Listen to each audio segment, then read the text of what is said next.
Hello, this is Mick Sass, one of the RVIA inspectors, and I will be presenting this mini webinar today.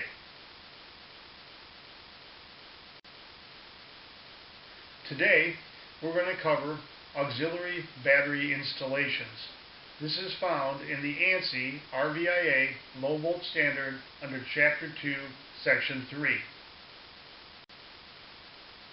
This part of the low volt standard covers the securement of batteries, the separation of battery compartments from living spaces, venting of those battery compartments, and spark producing equipment. These requirements are detailed in the ANSI RVIA low volt standard. They are more fully explained in the low voltage section of the NFPA 1192 handbook. When batteries or battery preps are installed by an RV manufacturer, they must comply with certain requirements. Most RVs have auxiliary or house batteries installed for a low voltage system. It is a requirement that all RV manufacturers meet the requirements of the low voltage standard. This includes when they install batteries of any type, even if they do not off-gas when being charged. These requirements pertain to all batteries installed by the RV manufacturer. However, at this time in history, batteries installed by the OEM, commonly referred to as chassis batteries, are not required to adhere to the low voltage standard. The low voltage requirements only apply to auxiliary batteries installed by the RV manufacturer as house batteries. They do not apply to batteries installed by the OEM. In all cases where auxiliary batteries or battery preps are installed, they must be supplied with some type of securement. There are many ways of securing batteries to the RV. Securement keeps them from moving and potentially shorting out in the unlikely event of a rollover accident. In the photo on the left, straps are used for securement. On the right, we have a good example of an automotive type battery securement. This method utilizes a metal bar to secure the battery to the tray. There are several other methods that can be used for securement, including blocking the battery in place. The bottom line, keep the battery from moving and potentially shorting out. The second requirement is that battery compartments need to be vapor resistant to the interior of the vehicle. This is due to the production of hydrogen gas during the charging process. Hydrogen gas is explosive. For that reason, battery compartments, housings, or trays all must be vapor resistant to the interior of the RV. This just makes sense when you consider there are open flames from your range top and ovens. There are light switches, lights, distribution panels, and many other potential spark-producing equipment found on the interior of your RV. Most battery boxes come with foam gaskets to seal the two halves of the battery box. If batteries are installed at the RV manufacturing facility, the gaskets must be installed before shipping. If you are only providing battery preps with your vehicles, battery box gaskets can be shipped loose inside the battery box. The molded plastic seams intended to orient the mating halves of the battery box are not part of the seal. Metal battery compartments must also be sealed to the interior. This means that lap joint seams must be sealed. Sealing around holes for battery cables must also be accomplished. Silicone or foam is commonly used for this purpose. Providing protection for the cables passing through any sharp metal holes must also be done. If rolled edges are not provided on these holes, grommets or loom can be used for protection in conjunction with the silicone or foam sealants. Another way to ensure separation of the battery and its off-gassing of hydrogen is to install molded plastic or fiberglass battery boxes. For the most part, if attached securely to the sidewall, molded plastic compartments need only be sealed at the cable penetrations. However, it is still important to check the joints between the sidewalls and the molded box for any gaps and then seal as necessary. The third requirement that RV manufacturers must comply with is that battery compartments need to be vented within 2 inches of the top and bottom of the compartment. In addition to that, a minimum of 1.7 square inches of ventilation must be within the top 2 inches and 1.7 square inches within the bottom 2 inches of the battery compartment. In this example, the illustration shows the louver vent openings in the door are properly placed within 2 inches of the top and the bottom of the door. But what if the compartment bottom was lower than the bottom of the door? Or if the top of the compartment was higher than the top of the door? Then additional venting would need to be installed to meet this requirement of the low volt standard. Now, let's look at some issues that are commonly found with battery compartment venting. As discussed in the last slide, all 1.7 square inches of ventilation must be within that top and bottom 2 inches of the battery compartment.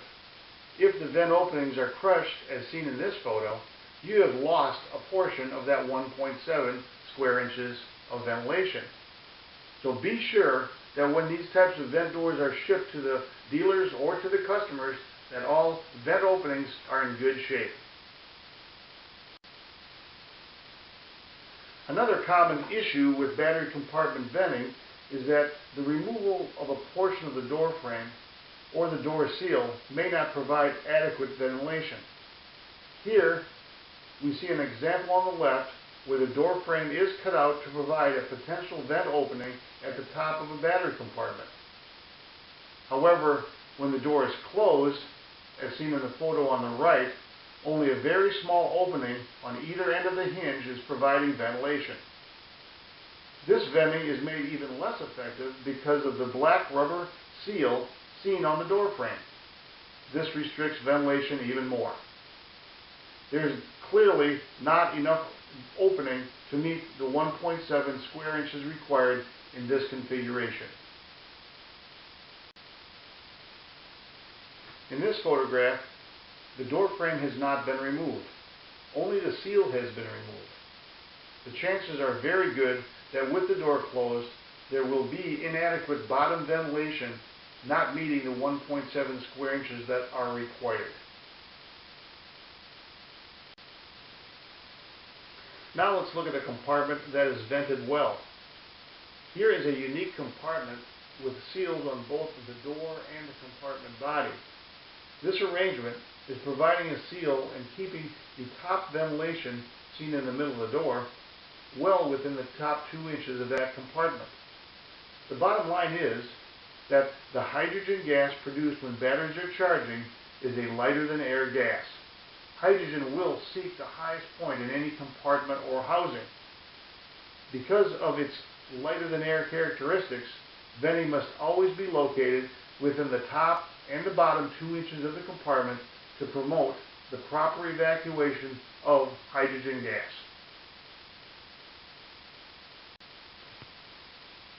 In this example, we have a battery compartment containing 6 batteries. No matter how many batteries are in the compartment, additional venting is not required.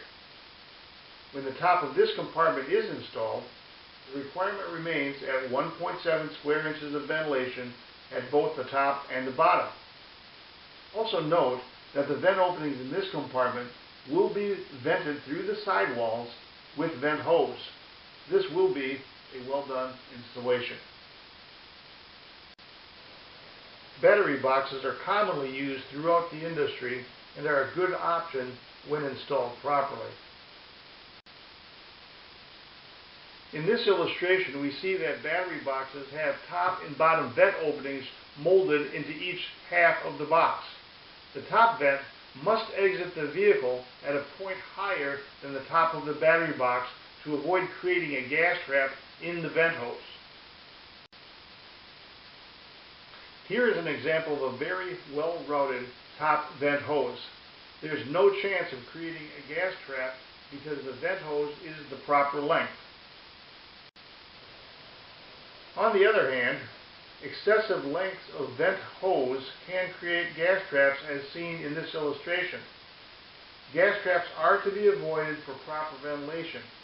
What makes a gas trap? This information comes from page L11 of the handbook.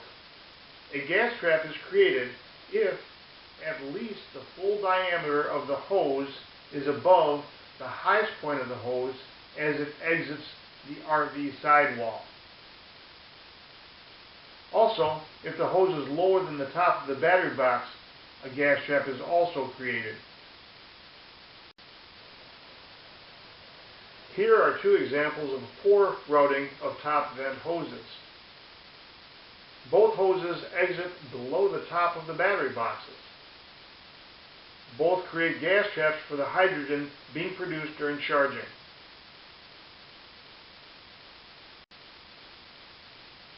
The final requirement is that battery compartments shall not contain spark-producing equipment.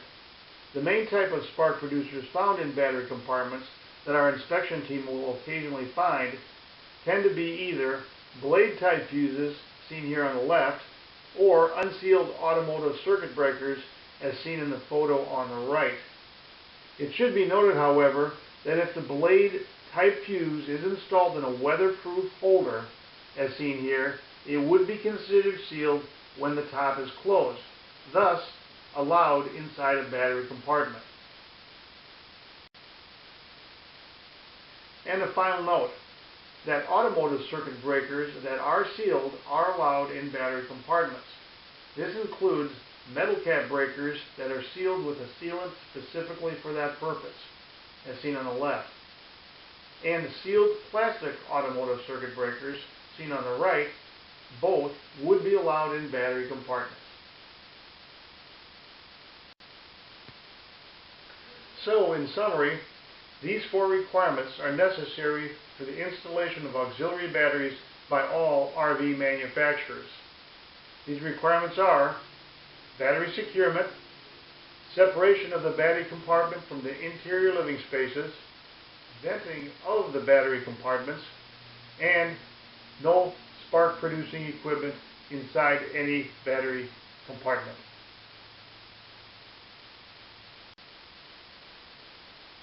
And thanks for viewing this RVIA mini webinar on auxiliary battery installations.